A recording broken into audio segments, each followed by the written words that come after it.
Imagine this. The best pasta sauce you have ever tasted sits abandoned on a plate. Wasted sauce. That is a tragedy. If only you had used Barilla al Bronzo pasta.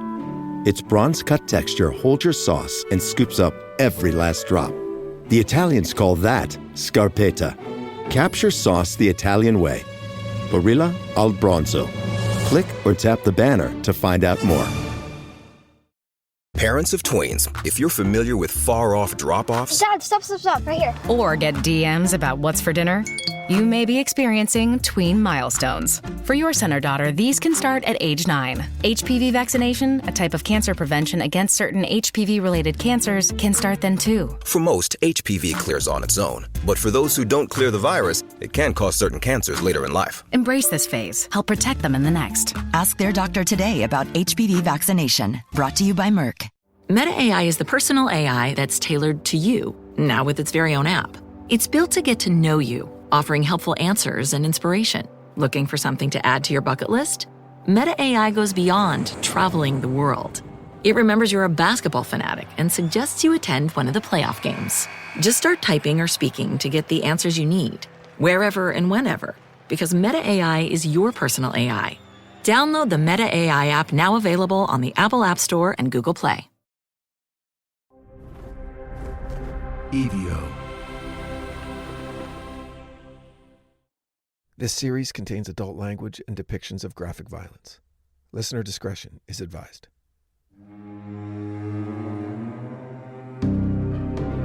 It begins as most legends do, in fire. High in the Languedoc Mountains of southern France, a fortress stands resolute against the stone sky. Montségur, final refuge of the Cathars, heretics to the Catholic Church, mystics to those who listened closely enough. They believed in duality, good and evil warring across the world, the body a prison, the spirit yearning to be free. And in the heart of their theology, a sacred object, a vessel, not simply a cup, but a symbol of divine knowledge, hidden beneath layers of allegory and fire-baptized secrecy. When the fortress fell in the year 1244, more than 200 Cathars chose self-immolation over submission.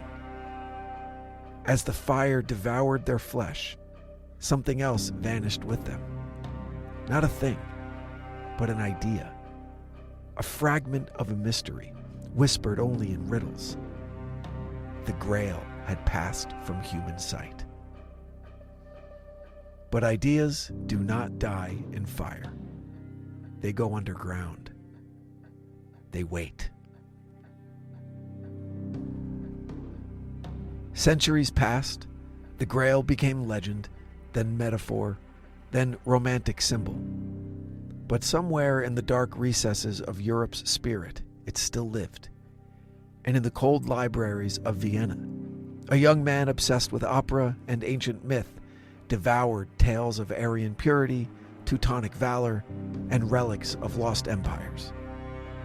He read about Parzival, a pure knight who found the Grail. He read about Tulla, the mythical homeland of the Aryan race. And as poverty gnawed at his soul and rejection thickened around him, these myths calcified into dogma. That man's name was Adolf Hitler. Welcome back to The Devil Within. You're listening to The Unholy Quest. As you might have guessed, I have another itch to scratch when it comes to the Third Reich and their relentless pursuit of anything supernatural. Maybe this will be it for a while, but maybe not. In 1933, Germany was no longer a republic. It was a prophecy made flesh. Hitler had seized power. The Third Reich was born. But alongside the tanks, the speeches, and the flags, a quieter revolution stirred, not of politics, but of myth. The Nazi high command, particularly Heinrich Himmler, embraced the occult with fervor. They saw history not as a sequence of facts, but as a battleground of symbols. And the greatest of all symbols, the prize that would grant them dominion over both past and future, was the Holy Grail. To find it, they created an institute cloaked in academic legitimacy, the Unholy. Officially, it was the Ancestral Heritage Research and Teaching Society. In truth, it was an occult intelligence agency, tasked with rewriting history in the Reich's image and seizing any relic that could lend divine weight to Nazi ideology. They called their secret project Operation Montsalvat, named after the legendary mountain where the Grail was said to rest. It would not be a quest of faith, but of conquest. Himmler needed a temple, and he found it in Wewelsburg Castle. Its foundations were ancient, its walls already adorned with pagan symbols. He refitted it with the spiritual heart of the SS. Its north tower was reserved for rituals, its crypt designed as a sanctuary for sacred relics. It was here that Himmler believed the Reich could establish a mythological legacy to rival Christianity itself. The Grail, in his view, wasn't just a cup. It was a conduit to power, perhaps even immortality. Possessing it would sanctify the SS as a priesthood of a new world order. And so, the Grail War began.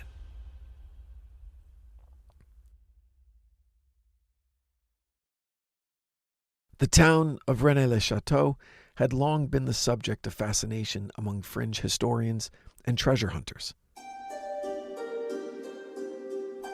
But in the 1930s, Nazi agents, led by Otto Rahn, an eccentric medievalist, descended upon its ruins with purpose.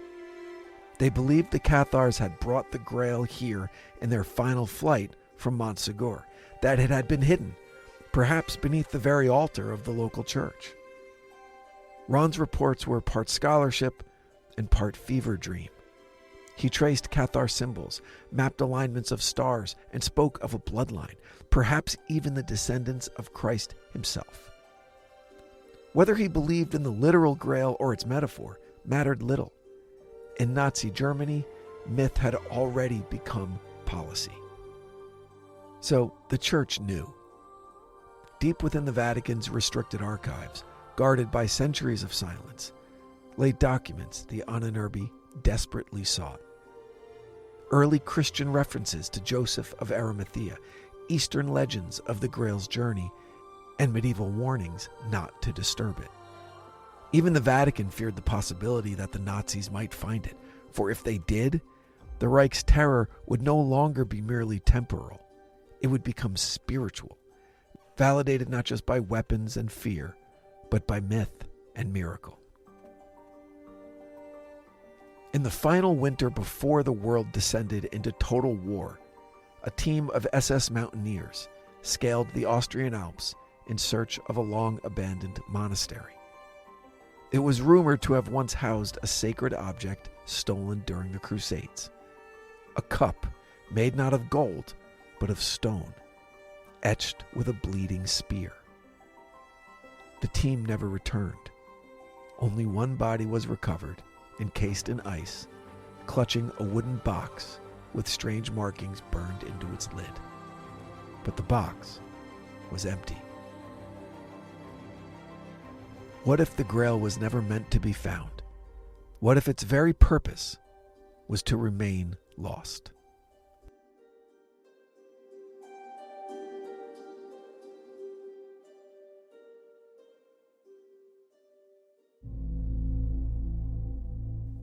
In the waning months of the 1930s, as Europe braced for the hammer blow of another world war, a strange convoy departed Berlin.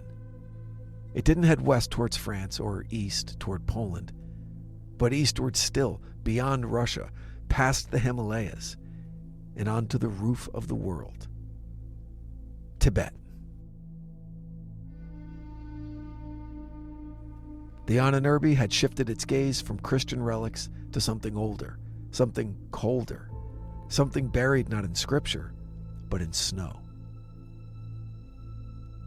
You see, the Nazi leadership had grown frustrated with dead ends in France. René Le Chateau yielded no Grail. Montségur, no miracles. The archives of the Vatican remained sealed to them, and so Himmler and his occult advisors turned toward the East, not out of logic, but out of desperation. In Tibetan legends, they found curious echoes, tales of Shambhala, the hidden kingdom, of eternal rulers with secret knowledge, of a stone that granted enlightenment and invincibility. It was not the Grail in name, but it mirrored its power, a vessel of transformation, of sacred authority, of divine right. They began to ask, what if the Grail wasn't Christian at all? Led by zoologist turned esotericist Ernst Schaefer, a Nazi scientific expedition arrived in Lhasa under the guise of natural research. But in their baggage were more than microscopes. They carried measuring tools for skulls, radios for coded transmission, and ancient maps suggesting pre-human civilizations hidden beneath the Himalayas. The monks of Tibet welcomed them cautiously, mistaking their interest for reverence. But the Nazis had come to plunder myths as if they were gold mines. They sought a line of defense, from Aryan ice gods to modern man, and if they could prove that lineage passed through Shambhala, the Reich could claim the world's oldest inheritance. On a glacier-locked plateau in Kham, Schaefer's team stumbled upon an ancient structure, half submerged in ice, carved into basalt with glyphs no modern eye could translate. It wasn't Buddhist or Bon. It predated religion. Inside, they found a chamber aligned to the solstice sun and a basin-shaped depression at its center.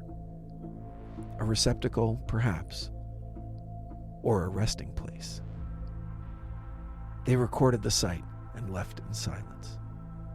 Weeks later, Himmler would refer to it as the Aryan Ark, a chamber of celestial birthright. Though no Grail had been recovered, something had been confirmed. The myth was larger than the church, and far, far older.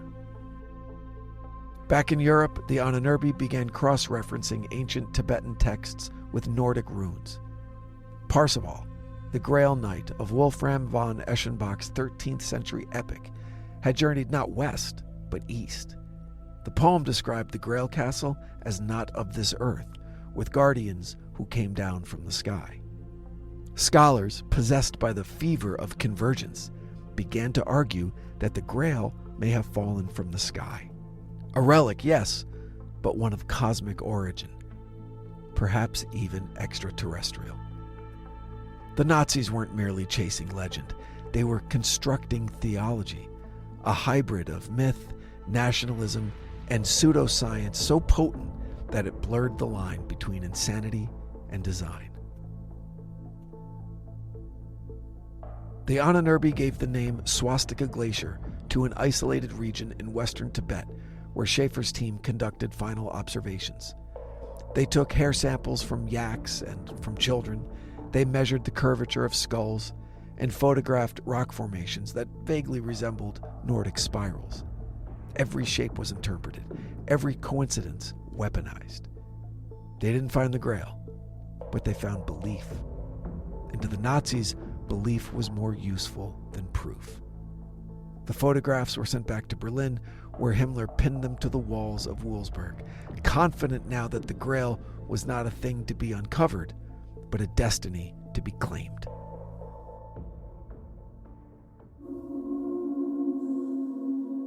At a remote mountain lodge converted into an SS occult research center, the findings from Tibet were synthesized.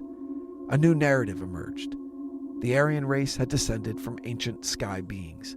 The Grail was not a Christian relic, but a spiritual technology, activated only by those of pure blood. They called it Vril, an energy of divine origin. The Grail, they now believed, was a vessel for Vril, and with it, the Reich would ascend. Scholars who dissented were exiled. Some just vanished. The myth was no longer under study.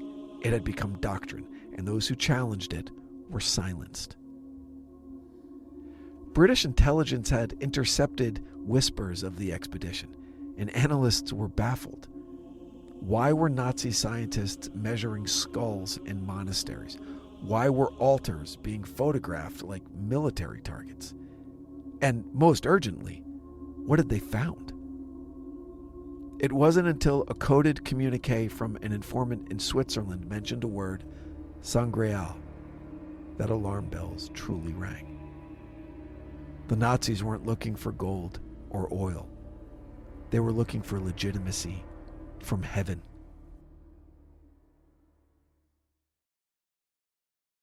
My goal this summer is pretty simple. Just to find some time to chill out. Oh, and not get burned by my wireless bill. I've got that second part taken care of with Mint Mobile and their plans starting at $15 a month. Now I can focus on the beach trips and barbecues instead of sweating data overages and surprise charges.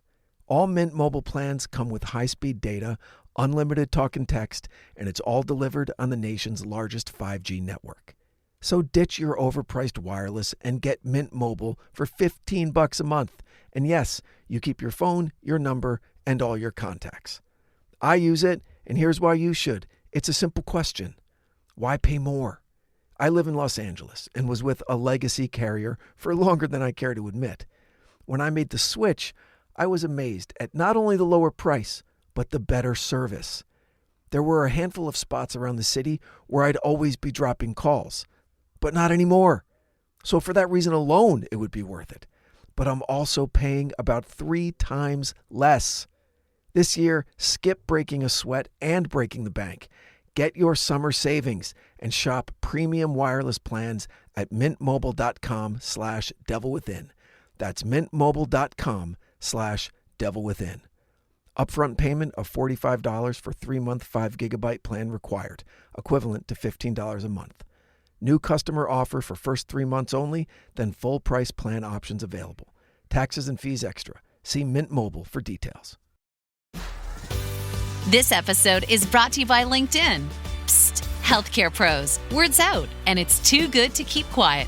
Look, LinkedIn is revolutionizing job hunting, making it possible to search by specialty, shift preference, and salary. Endless scrolling is out. Whether it's a mental health therapist or dental hygienist, finding the perfect role is faster and easier than ever. Head to linkedin.com/healthcare and start your search today.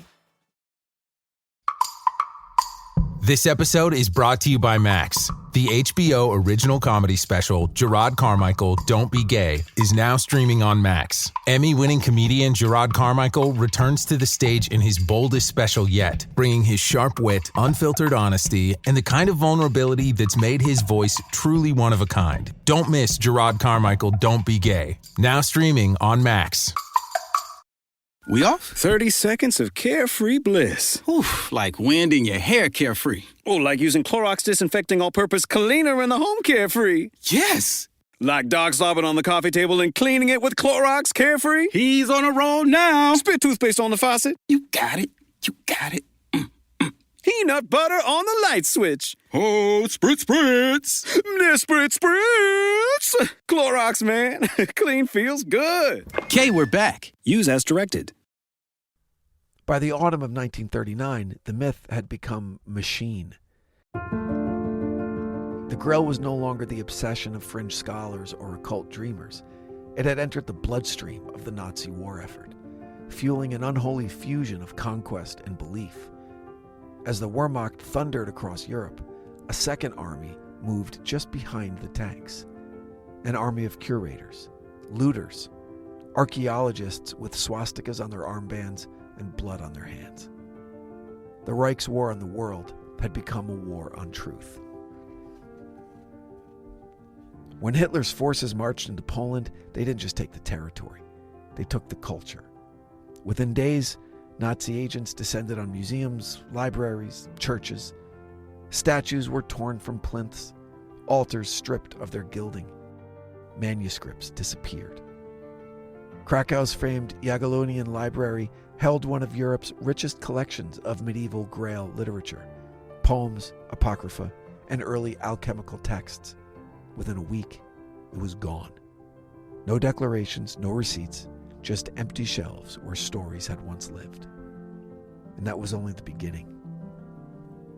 As Paris fell, Hitler ordered the looting of its sacred sites to be swift and systematic. Notre Dame was inspected, Montmartre was rifled through, but it was the crypt of Saint Denis, resting place of French kings, that the Ahnenerbe found what they claimed was a clue. A Romanesque fresco of a bleeding cup held by a radiant angel, surrounded by fleur-de-lis. They interpreted it not as Christian, but as pre-Christian, a vestige of a bloodline, the Merovingians, whom they now claim descended from the same Aryan root race traced through their mythologies. The Grail wasn't just a relic anymore. It was the evidence of divine ancestry. Neutral Spain offered strange protections to the Reich, and yet in the mountains above Catalonia, Himmler himself made a pilgrimage. His destination? Montserrat Monastery, long rumored to be connected to the Grail through ancient Iberian legends. The monks were suspicious, but compliant. They led Himmler through cloisters and crypts, offering rehearsed explanations. But the Nazi delegation seemed disinterested in scripture. They were hunting architecture, geometry, symbols. At the foot of the Black Madonna, they lingered. To Himmler, this was no Christian idol. It was a remnant of a deeper cult, one that predated Christ and glorified a divine feminine source. Another thread in his tapestry of myth. But again, no Grail, only fragments.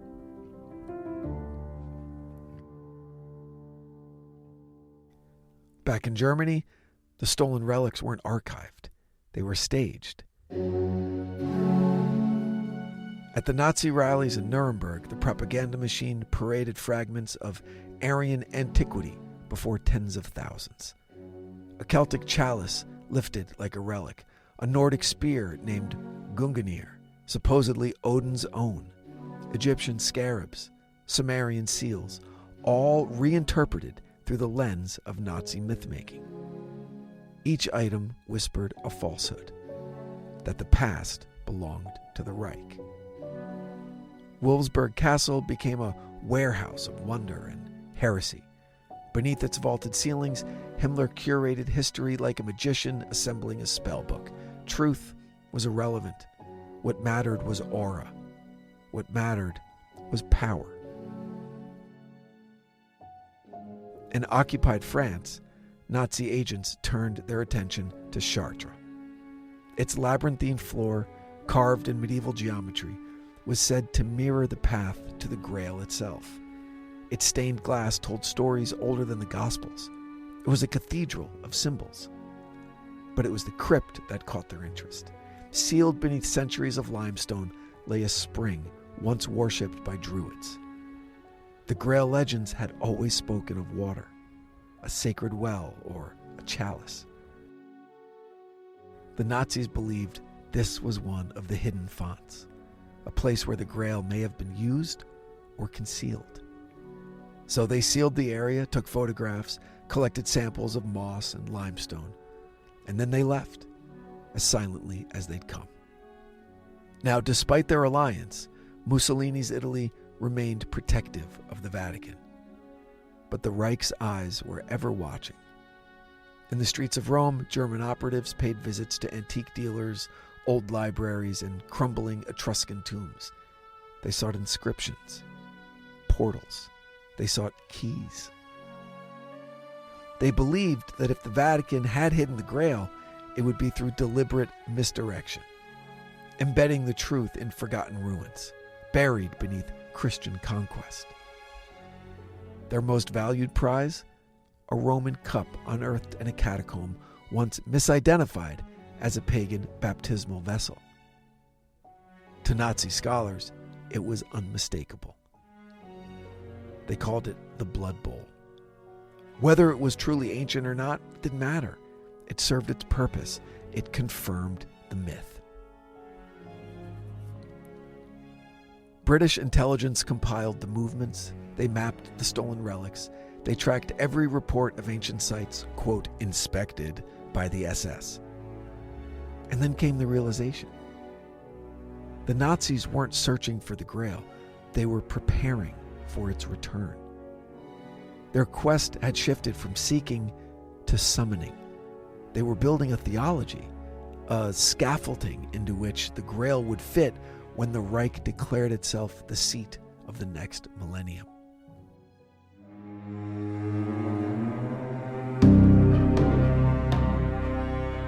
Next time on The Devil Within, the conclusion of the Unholy quest.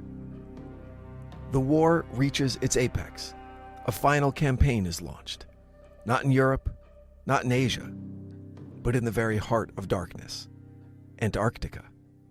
A continent untouched by man, where the Nazis believed the Grail may be guarded still. Or waiting.